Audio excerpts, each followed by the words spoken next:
నమస్తే, welcome to BLN news. సభకు నమస్కారం. మన ఇద్దరు మంత్రులు ఉన్నారు, కిషన్ రెడ్డి గారు, సంజయ్ గారు, మన ఈటల గారు, లక్ష్మణ్ గారు, అరుణ గారు, అందరు పెద్దలు చాలామంది ఉన్నారు ఇక్కడ. విశ్వేశ్వరరెడ్డి గారు, నాగేష్ గారు, ఎమ్మెల్యేలు ఉన్నారు, పార్టీ నాయకులు ఉన్నారు, స్పోక్స్ పర్సన్స్ ఉన్నారు. ఇక్కడ మీడియా మిత్రులకు, కార్యకర్తలకు అందరికీ కూడా ఇక కొత్తగా అధ్యక్షుడు వచ్చాడు, మమ్మల్ని అన్నం తినేడా ఇంకా ఎంతసేపు మాట్లాడదాను, ఎక్కువసేపు ఏం మాట్లాడాను నేను. దీని తర్వాత మీటింగ్ తర్వాత ఈటింగే ఉంటుంది, మీ టైం కూడా ఎక్కువ తీసుకున్నాను. నాకు ఒక చిన్న ఇన్సిడెంట్ గుర్తుంది. కర్నూలులో అప్పుడు ఉమ్మడి ఆంధ్రప్రదేశ్లో భారతీయ జనతా పార్టీ ఏర్పడే ముందు జనసంఘ్ అనేటటువంటి ఒక పార్టీ నుంచి మన అభ్యర్థి పోటీ చేశాడు. ఆ అభ్యర్థికి దాదాపు ఒక 1000 ఓట్లు వచ్చినాయి. కమ్యూనిస్ట్ పార్టీ గెలిచింది అక్కడ. ఆ 1000 ఓట్లు వచ్చినప్పుడు జనసంఘ్ పార్టీ ముందు మన వాళ్ళు టపాకాయలు కాల్చేస్తున్నారు, బాగా ఎగురుతున్నారు. కమ్యూనిస్ట్ పార్టీ వాళ్ళు అరే గెలిచింది మేమైతే వాళ్ళు టపాకాయలు కాలుస్తున్నారని అడిగారు. అయితే ఒక జనసంఘ్ కార్యకర్తని పిలిచి ఏమైనా గెలిచింది మీరు పటాకాయలు ఎందుకు కాలుస్తున్నారంటే, సార్ పోయిన ఎలక్షన్లో మాకు 300 వచ్చినాయి, ఈసారి మాకు 1000 ఓట్లు వచ్చినాయి, అందుకే పటాకాయలు కాలుస్తుందని చెప్పారు. అటువంటి ఒక పరిస్థితి నుంచి ఈరోజు ఇదే తెలంగాణలో మనం 8 మంది లోక్సభ, 8 మంది ఎమ్మెల్యే, ఒక రాజ్యసభ, 3 ఎమ్మెల్సీలుగా ఈరోజు పరిగెట్టు పార్టీ మనది. ఈరోజు ఆనాడు భారతీయ జనతా నేను సైకిల్ మీద నల్గొండ జిల్లాలో యువమోర్చాలో ఉన్నప్పుడు సభ్యత కార్యక్రమం తిరుగుతున్నప్పుడు డబుల్స్ పోయేది మేము. అప్పుడు మాకు బస్సులో మేము ప్రయాణం చేసేది. మేము బస్సులలో ప్రయాణం చేసి కరీంనగర్ లాంటి, ఇప్పుడు విద్యాసాగర్ రావు గారు చీఫ్ గెస్ట్ ఉండే మెట్పల్లి జూనియర్ కాలేజ్లో, నేను మెట్పల్లి బస్సులో పోయి హైదరాబాద్ నుంచి కరీంనగర్ దిగి కరీంనగర్ మెట్పల్లి వారు ఎమ్మెల్యేగా ఉన్నప్పుడు షికారి విశ్వనాథన్ గారు మీరు మన కాలేజీ మాట్లాడినప్పుడు అటువంటి పరిస్థితిలో మనం విద్యార్థి పరిషత్లో పనిచేసాం. మనం విద్యార్థి పరిషత్లో మేము పనిచేస్తున్న సమయంలో అనేక సంఘటనలు జరిగినాయి, ఇంతకుముందు వాళ్ళు చెప్పారు. కానీ మిత్రులారా, ఈరోజు భారతీయ జనతా పార్టీ ఈ స్థాయికి వచ్చిందంటే దీని వెనక ఎంతమంది కార్యకర్తల త్యాగాలు ఉన్నాయనే విషయాన్ని మనం గుర్తుపెట్టుకోవాలి. ఎంతమంది నాయకుల కష్టం ఉందని గుర్తుపెట్టుకోవాలి. కిషన్ రెడ్డి గారు కొన్ని పేర్లు చెప్పారు. డిఎస్పి రెడ్డి గారు, చలపతిరావు గారు, వి రామారావు గారు, బండా దత్తాత్రేయ గారు, విద్యాసాగర్ రావు గారు, డాక్టర్ లక్ష్మణ్ గారు, అదేవిధంగా కిషన్ రెడ్డి గారు, వారి పేరు చెప్పలే, వారు కూడా ప్రెసిడెంట్గా ఉండే మనకు ఇంతమంది ప్రెసిడెంట్ ఈ యొక్క రాష్ట్రానికి చేసినటువంటి, అప్పుడు ఉమ్మడి రాష్ట్రం కానీ తెలంగాణ కానీ చేసిన తర్వాత వాళ్ళ ఒక కృషి, వాళ్ళ రక్తము, వాళ్ళ చెమట ఈరోజు ఈ పార్టీ యొక్క ఈ పెరుగుదలలో ఉందని చెప్పేసి విషయాన్ని మనం గుర్తించాలి మిత్రులారా. భారతదేశంలో 11 సంవత్సరాల నుంచి మనం పరిపాలిస్తున్నటువంటి ఒక పార్టీ. నరేంద్ర మోదీ గారి యొక్క ఆశీర్వాదం, అమిత్ షా గారి యొక్క ఆశీర్వాదంతో, మనకు నడ్డా గారి యొక్క ఆశీర్వాదంతో, బిఎల్ సంతోష్ యొక్క ఆశీర్వాదంతో, జాతీయ నాయకులతో పాటు రాష్ట్రంలో ఉన్నటువంటి కిషన్ రెడ్డి గారు కానీ, లక్ష్మణ్ గారు కానీ, సంజయ్ గారు కానీ, ఇక్కడ వేదిక మీద అందరి పెద్దల ఒక ఆశీస్సులతో ఈరోజు భారతీయ జనతా పార్టీ తెలంగాణ రాష్ట్రానికి నన్ను అధ్యక్షుడిగా వీళ్ళు ప్రకటించడం అనేది ఇది నేను చాలా హర్షంగా, గర్వంగా కూడా భావిస్తూ ఉన్నాను. 14 కోట్ల మెంబర్షిప్స్తోని ప్రపంచంలో అతిపెద్ద పార్టీ భారతీయ జనతా పార్టీకు, ఈ తెలంగాణ రాష్ట్ర శాఖకు నేను అధ్యక్షుడు అయినా అంటే ఇది నా కోసం కాదు, ఈవెన్ కార్యకర్తలు కూడా, ప్రతి ఒక్క కార్యకర్త కూడా గర్వించాల్సిన అవసరం ఉన్నది. ఈరోజు మనము ప్రపంచంలో అతిపెద్ద రాజకీయ పార్టీ. ఈ రాజకీయ పార్టీలో సేవ చేయడానికి నాకు ఒక అవకాశం వచ్చిందంటే ఈరోజు నేను కార్యకర్తగానే పనిచేస్తా, కానీ నేను అధ్యక్షుడుగా, మీరు అధ్యక్షులు ఇక్కడ నేను కాదనే విషయాన్ని కూడా నేను తెలియజేస్తాను మిత్రులారా. ఈరోజు ఇంతకుముందు లక్ష్మణ్ గారు చెప్పారు, సమస్త నిర్ణయం ఉండాలని చెప్పేసి, సమగ్ర నిర్ణయం ఉండాలని చెప్పేసి. Yes, there will be a collective leadership ఉంటుందని చెప్పేసి కూడా మీ అందరికీ తెలియజేస్తాను మిత్రులారా. ఈరోజు నిజంగా ఈరోజు పార్టీ పెరిగిందనే విషయాన్ని కూడా నేను చెప్తాను. ఎందుకు పెరిగిందంటే, నల్గొండ జిల్లాలో మైసయ్య గౌడ్ అనేటటువంటి భారతీయ జనతా పార్టీ కార్యకర్తని నక్సలైట్లు రోడ్డు మీదకి తీసేసి గ్రామానికి పోతే పార్టీ పని మీద తను చంపడం జరిగింది. అనేక మంది కార్యకర్తలు ఉస్మానియా విశ్వవిద్యాలయంలో కృష్ణవర్ధన్ రెడ్డి అయితేంది, మే చంద్రారెడ్డి అయితేంది, అనేక మంది కార్యకర్తలు ఈరోజు అక్కడ బలిదానం చేశారు. అక్కడ నక్సలైట్ తూటాలకు వాళ్ళు బలయ్యారు అక్కడ.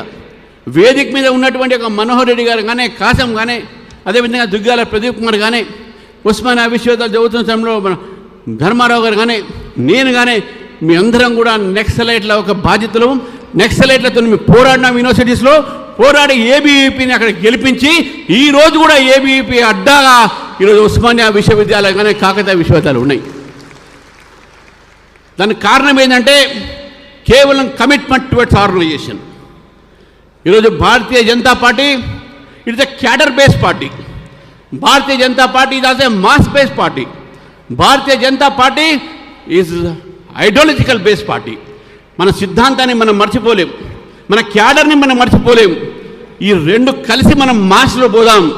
అప్పుడే ఈ మాస్ బేస్ పొలిటికల్ పార్టీ అవుతుంది. మాస్ బేస్ పొలిటికల్ పార్టీ అయినప్పుడు తెలంగాణలో మన భారతీయ జనతా పార్టీ పతాకాన్ని ఎగిరేయాలంటే, గోల్కొండ కిలా మీద బీజేపీ జెండా ఎగిరేయాలంటే, కాసార్ జెండా ఎగిరేయాలంటే మన కార్యకర్తలు ప్రతిరోజు కష్టపడి మన పార్టీ కోసం పనిచేయాల్సిన అవసరం ఉంది మిత్రులారా. ఇంతమంది ప్రశ్న వచ్చింది, కొత్త పాత అని. కొత్త లేదు, పాత లేదు మిత్రులారా. మన ఇంట్లో పాప పుట్టినా, అమ్మాయి పుట్టినా, బాబు పుట్టిన రోజు నుంచే మన కుటుంబ సభ్యులు. అట్నే భారతీయ జనతా పార్టీలో చేరినప్పటి నుంచే భారతీయ జనతా పార్టీ కానీ కొత్త లేదు, పాత లేదు అనే విషయాన్ని గుర్తుపెట్టుకోవాలి. ఎవరైనా సరే కొత్త పాత విభేదాలు తీసుకున్నారంటే అది పార్టీ శ్రేయ కోసం కాదనే విషయాన్ని గుర్తుపెట్టుకోవాలి. నది ప్రవహించాలి, కొత్త నీరు రావాలి, వస్తేనే నీరు ఒక స్వచ్ఛత ఉంటుంది. కాబట్టి ఈ స్వచ్ఛ నీరు, ఈ స్వచ్ఛత కోసమైనా కనీసం మనం కొత్త వాళ్ళని రాణిస్తాం. నేను తెలంగాణలో యువకులకు నేను ఇక్కడి నుంచి మీ కోరుతా ఉన్నాను, యువకులు రాజకీయాలు రావాలి. తెలంగాణ యువత రాజకీయ చైతన్యం ఉన్నది.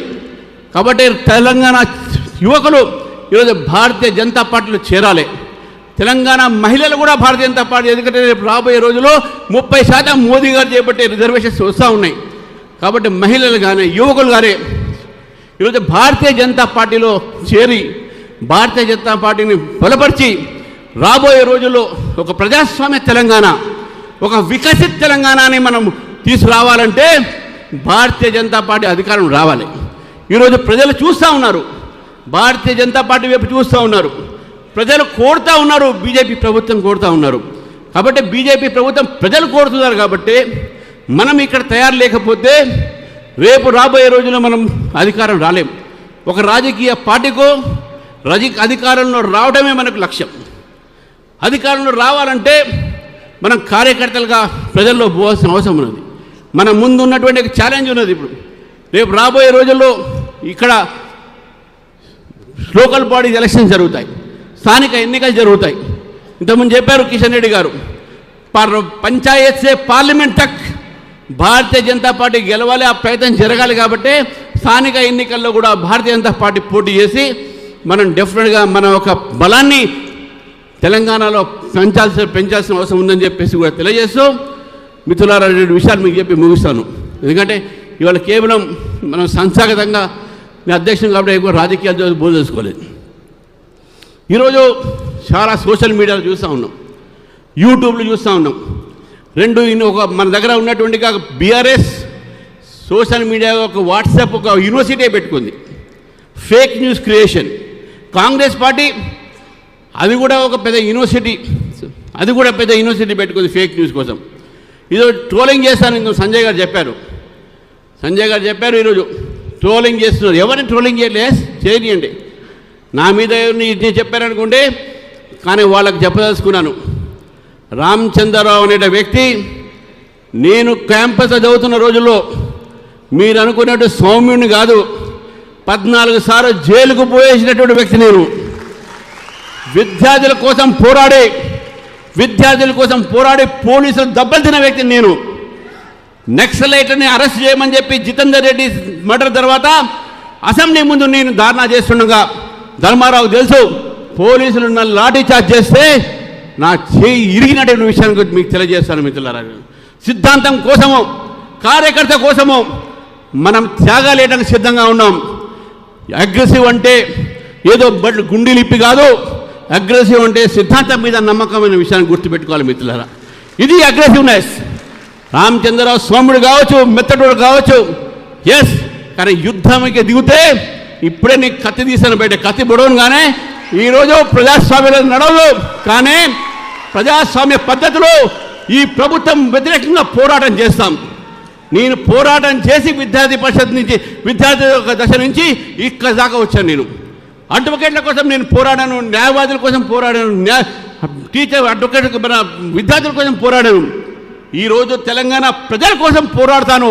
మీరందరూ కలిసి, నేను సైతం మీరందరూ కూడా నాతో కలిసి ఇక్కడ ఉన్నటువంటి స్టేజ్ మీద ప్రతి ఒక్క నాయకుడి యొక్క సంబంధించినటువంటి ఒక ఏదైతే మనకు ఈ ఉన్నారో నాయకత్వము కలిసి ఒక కలెక్టివ్ లీడర్షిప్తోని నేను ఇప్పుడు కూడా చెప్తున్నాను, నా నిర్ణయం ఒక నిర్ణయం కాదు, అందరి నిర్ణయం తర్వాతనే అది నేను ఎగ్జిక్యూటివ్ మాత్రం చేస్తాను. చెప్పారు ఇంతకుముందు Lakshman garu, Ramachandra will only preside, collective decision will taken, yes it will happen like that.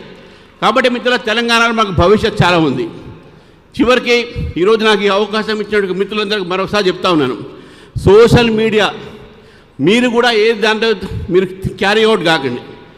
మీరు సోషల్ మీడియాతో చూసి స్వామి వివేకానంద ఒక మాట అన్నాడు, believe in a thing it is true because you have seen it. Believe in a thing it is true because someone do not believe in a thing in a true which is true because someone has said it is true. Do not believe in a thing that is true because someone has seen and said that you are true, that is true. Believe in a thing that is true which you yourself realize it as truth. అందుకనే social media వాళ్ళు కొత్తగా వాట్సాప్లలో దాంట్లో చేస్తూ ఉన్నారు. అది మనం believe చేయడానికి అవసరం లేదు. నా మీద నా ఎవరి మీద ఉన్నా మనం బాధపడాల్సిన అవసరం లేదు. దమ్ముంటే డమ్మి అనే మాట దగ్గర దమ్ముంటే ఎదురుగా వచ్చి పోరాడండి, అది అసలైన దమ్ము. డమ్మీలు మీరు కాబట్టి, మీకు దమ్ము లేదు కాబట్టి వెనక నుంచి మీకు పేరు లేని పేపర్లు పెట్టి సోషల్ మీడియాలో సర్క్యులేట్ చేస్తున్నారు మిత్రులారా. దానికి కూడా లీగల్ యాక్షన్ ఉంటుంది. ఇంతకుముందు చెప్పారు లక్ష్మణ్ గారు, రామచంద్రరావు క్రిమినల్ అడ్వకేట్ అని. క్రిమినల్ అడ్వకేట్ తప్పుడు ప్రచారాలు చేస్తే వాళ్ళ మీద కూడా క్రిమినల్ కేసు వేసి తప్పకుండా జైలుకు పంపిస్తుంది. చివరికి మనకు క్రమశిక్షణ చాలా అవసరం. క్రమశిక్షణతో మనం పార్టీని ముందు తీసుకుపోవాలి. క్రమశిక్షణ రహితమైనటువంటి యొక్క ఏదైతే మన కార్యకర్తలైనా సరే ఎవరైనా సరే దాన్ని మనం భరించేది లేదు. కాబట్టి మిత్రులారా, క్రమశిక్షణతోని సిద్ధాంతాన్ని మనం ముందుకు తీసుకుపోదాం. తెలంగాణ ప్రజల ఆకాంక్షల మేరకు పనిచేస్తాం. రాబోయే రోజుల్లో ఈ యొక్క ప్రభుత్వం వ్యతిరేకమైనటువంటి ప్రజా వ్యతిరేక ఒక విధానాలు దాని మీద పోరాటం చేసి చివరికి ఇక్కడ పెద్దలు ఇద్దరు ఉన్నారు, అభయ్ పాటిల్ గారు మన ఇన్ఛార్జ్, అదేవిధంగా చంద్రశేఖర్జీ గారు మన ఆర్గనైజింగ్ సెక్రటరీ. మరి వారు మనకు గైడెన్స్ ఇస్తారు, మార్గదర్శనం చేస్తారు. మళ్ళీ మార్గదర్శనంలో జాతీయ పార్టీ మార్గదర్శనంలో అదేవిధంగా రాష్ట్ర పార్టీ మార్గదర్శనంలో మీ సహకారంతో తెలంగాణలో భారతీయ జనతా పార్టీ బలోపేతం చేస్తారనే సంకల్పంతో ఇక్కడి నుంచి అందరూ కూడా పోదామని చెప్పి తెలియజేస్తూ నాకు ఈ అవకాశం ఇచ్చినటువంటి వేదికకు ధన్యవాదాలు చెప్తున్నా. భారత్ మాతాకి జై, జై తెలంగాణ.